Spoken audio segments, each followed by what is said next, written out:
السلام علیکم، میرا نام آمنہ علی کمال ہے۔ السلام علیکم، میرا نام عائشہ فضل الرحمان ہے اور ڈیجی اسکلز ٹریننگ پروگرام کے کریٹیو رائٹنگ کورس میں اور آمنہ آپ کی انسٹرکٹرز ہوں گی۔ میں تھوڑا سا اپنے بارے میں آپ کو بتا دوں اس سے پہلے کہ آپ کورس ہم شروع کریں اور اس کی باتیں کریں۔ میرا جو تعلق ہے وہ ڈیولپمنٹ سیکٹر، پبلک سیکٹر اور کارپوریٹ سیکٹر سے ہے، یعنی کہ کوئی 25 سال سے اوپر کا میرا ورک ایکسپیرینس ہے۔ اور جو چیز ان سارے جو میں نے کام کیے ہیں، چاہے وہ گورنمنٹ کے ساتھ ہو، یونائٹڈ نیشنز کے ساتھ ہو، ورلڈ بینک کے ساتھ ہو، یا جو کارپوریٹ ادارے ہیں ان کے ساتھ ہو، ایک جو چیز کنسسٹنٹ رہی ہے وہ رائٹنگ رہی ہے۔ تو جہاں پر بھی میں نے کام کیا وہاں رائٹنگ جو ہے وہ بہت ضروری رہی ہے۔ تو I have a whole many years of experience in writing. میرا background as a school teacher ہے۔ میں کچھ عرصے تعلیم کے شعبے سے اس طرح منسلک رہی ہوں کہ میں کلاس روم میں تھی، اس کے بعد میں نے ڈیولپمنٹ سیکٹر جوائن کیا جس میں ٹیچرس ٹریننگز، ٹیچرس کے لیے تدریسی مواد تیار کرنا، یہ سارے کام میں نے کیے ہیں۔ اب ہم اگر بات کریں کہ مجھے لکھنے کا شوق کیوں ہوا، تو یا لکھنا میرا شوق کیوں ہے، why creative writing where I am concerned. جب آپ بہت زیادہ پڑھتے ہیں اور کتابیں پڑھتے ہیں تو انسپریشن ملتی ہے کہ لکھنا چاہیے، اور پھر عام فہم زندگی میں بھی میں نے دیکھا ہے کہ لکھنا جو ہے وہ بہت زیادہ امپورٹنٹ ہوتا چلا جاتا ہے۔ آپ کام کرتے ہیں تو آپ کو لکھنا پڑتا ہے، آپ گھر میں بیٹھتے ہیں تو گروسری لسٹ لکھنی پڑتی ہے، لکھنے کا کام جو ہے وہ ختم ہی نہیں ہوتا۔ تو آہستہ آہستہ جب لکھنے کی باری آئی تو مزہ آنے لگا، لفظ کو لفظ کے ساتھ جوڑ کے جو ایک جدت آتی ہے، کریٹیوٹی بنتی ہے، اس میں مزہ آنے لگا۔ تو بہت میں نے جو ہے مختلف چیزیں لکھی ہیں کام کے لیے، چونکہ یو این کے ساتھ وابستہ تھی تو بہت ساری رائٹنگ اس میں انوالو تھی، رپورٹس بھی تھیں۔ کریٹیو رائٹنگ میں آپ جو سارا میڈیا سے ریلیٹڈ کام ہوتا ہے وہ سارا کام کیا ہے، پروپوزلز ہوتے ہیں، ریسرچ پیپرز ہوتے ہیں۔ اس کے علاوہ میری اپنی کافی پبلیکیشنز ہیں، اس کے لیے بہت لکھا، اور جو اخبارات ہیں ان کے لیے بہت لکھا۔ تو لکھنا جو ہے وہ کام کے ساتھ بھی ایسوسیٹڈ تھا، پھر آہستہ آہستہ اس کا شوق بھی ہونا شروع ہوا۔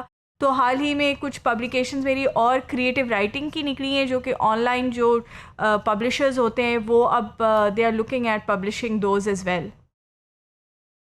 دس میں ساؤنڈ لٹل کلیشیٹ، لیکن مجھے لکھنے کا بچپن سے شوق تھا۔ میں 12 سال کی تھی جب میری نظم پہلی بار اخبار میں شائع ہوئی تھی، اور وہ اخبار اب نہیں ایگزسٹ کرتا، اس کا نام تھا مسلم۔ اس کے بعد میں نے ایکسپریس ٹریبیون کے لیے آرٹیکلس لکھے، اور اس کے علاوہ ڈان اور پلس گلوبل میں بھی میرا لکھا ہوا شائع ہوا ہے۔ کچھ میرے بلاگس جو ہیں وہ ارتھن فاؤنڈیشن والے ایک انڈین این جی او، ان کے لیے میں نے لکھے ہیں۔ تو لکھنے کا مجھے شوق ہے کیونکہ میں تھوڑی سی انٹروورٹ تھی، تو میرے والد بھی لکھنے کا شوق رکھتے تھے۔ انہوں نے مجھے پرانے زمانے کے اس والے ٹائپ رائٹر پہ جس پہ زور زور سے ٹائپ کرنا پڑتا ہے، اس کے اوپر ٹائپنگ سکھائی تھی، اسی ذہن سے کہ میں بڑے ہو کے رائٹر بنوں گی۔ میں نے ٹیچنگ کو بھی رکھا، لیکن یہ کہ ساتھ ساتھ میرا لکھنے کا بھی انٹرسٹ تھا، اسی لیے میں کورسز ڈیولپ کرتی تھی، اور بچوں کو پڑھانے کے لیے کانٹینٹ میں خود تیار کرتی تھی، اور اس کے بعد ٹیچرز کی ٹریننگ کے لیے بھی کانٹینٹ تیار کرنے میں مجھے اتنا ہی مزہ آتا ہے۔ عائشہ، جب ہم لکھنے کی بات کرتے ہیں تو ہم دونوں جی۔ کو میرے خیال میں ایکسپیرینس بھی ہے، شوق بھی ہے، کچھ کام بھی رہا ہے اس میں۔ تو کریٹیو رائٹنگ جو ایک ہمیں لگتا ہے کہ کیوں ضروری ہے آج کل کے زمانے میں، یا ہمارے لیے کام میں کیوں ضروری تھا، تو آئی تھنک کہ وداؤٹ سیئنگ لکھنا میرے خیال میں اب تو اتنا نارم ہو گیا ہے۔ جی اور کریٹیو رائٹنگ جو ہے وہ نارمل رائٹنگ یا اور چیزوں سے اس لیے مختلف ہوتی جا رہی ہے کیونکہ جیسے جیسے ہم پروگریس کر رہے ہیں وہاں entertainment value somehow writing میں ضروری ہوتی جا رہی ہے۔ What do you feel about that? دیکھیں، رائٹنگ میں یہ ہے کہ جیسے کسی اور چیز میں فیشن کرنا ہے، آپ نے کپڑے سلیکٹ کرنے ہیں یا کچھ، اس میں بڑی اسکوپ ہے، اس میں بڑی رینج ہے جو آپ اپنے آپ کو ایکسپریس کر سکتے ہیں۔ جیسے آپ نے کہا فنی رائٹنگ ہو سکتی ہے، سیریس رائٹنگ ہو سکتی ہے، کوئی بہت فلوسافیکل ٹاپک کے اوپر آپ لکھ سکتے ہیں۔ تو اس لیے آئی تھنک اس میں انٹرسٹنگ یہ ہے کہ ہر شخص اپنے آپ کو ایکسپریس کر سکتا ہے، اور اپنے انٹرسٹ کی چیز میں جو ہے وہ اپنی جگہ بنا سکتا ہے، کیونکہ اس میں ہر قسم کی رائٹنگ موجود ہے، جیسے فنی ہو گئی، یا سیریس ہو گئی، یا کوئی ٹیکنیکل ہو گئی، کسی میڈیکل کے شعبے سے ریلیٹڈ، یا انجینئرنگ سے۔ I think that's what's exciting about writing.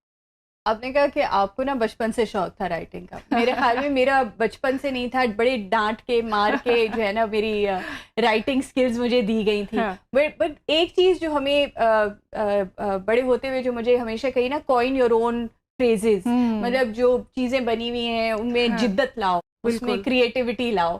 تو اگر ہم بہت سارے الفاظ کو کریٹیولی استعمال کریں, جس کو ہم کہتے ہیں کہ جکسٹپوزنگ دا ورڈس ٹوگیدر, یعنی کہ ایک لفظ کو دوسرے لفظ کے ساتھ جب ہم کریٹیولی اکٹھا لگاتے ہیں تو اس میں بڑا مزہ آتا ہے. وہ جو ایک پورا کریٹیو پروسیس ہوتا ہے وہ ایک بڑے مزے کا ہوتا ہے کہ آپ نے ایک لفظ لیا جس کا شاید کوئی اور معنی بھی ہو سکتا ہے, اور بھی اس کی کوئی ایک ایسنس جو ہے اس کا بدل جاتا ہے کہ آپ اس کو کس کانٹیکس یا کس سچویشن میں استعمال کرتے ہیں. مگر میں جو ہوں اس لفظ کو اگر اس طرح استعمال کروں تو شاید اس کا معنی, اس کا جو پورا وہ ایک ایسنس ہوتا ہے وہ بدل جائے, تو اس میں بھی ایک کریٹیو مزہ آتا ہے. Have you had that experience? بالکل ایسے ہی ہے کریٹیو رائٹنگ. دیکھیں اس میں مزہ پڑھنے والے کو بھی تبھی آئے گا اور لکھنے والے کو بھی جب آپ اس میں کچھ نیا کر رہے ہیں اور آپ اپنی ٹرو اوتھینٹسٹی کو آپ ایکسپریس کر رہے ہیں. جب میں اسکول کالج میں تھی تو میں, کیونکہ جیسے میں نے کہا کہ میں ذرا انٹروورٹڈ تھی, تو مجھے اسٹیج پہ جانے سے ان سب چیزوں سے ذرا خوف آتا تھا. تو لکھنا اور اپنے آپ کو لکھنے سے ایکسپریس کر کے that was a way for me to get appreciation from people and get acknowledge and communicate. اور اس طرح سے میں اپنی ٹیچرس کی, اپنے فرینڈس کی توجہ حاصل کرتی تھی. تو میرے لیے اس میں یہ مزہ تھا. آئی تھنک ہم دونوں کو اب جو یہ کورس ہم آگے کرنے جا رہے ہیں اس میں بات اس کے بارے میں بھی بات کرتے ہوئے مزہ آئے گا, and we hope that you are able to learn little from us as well.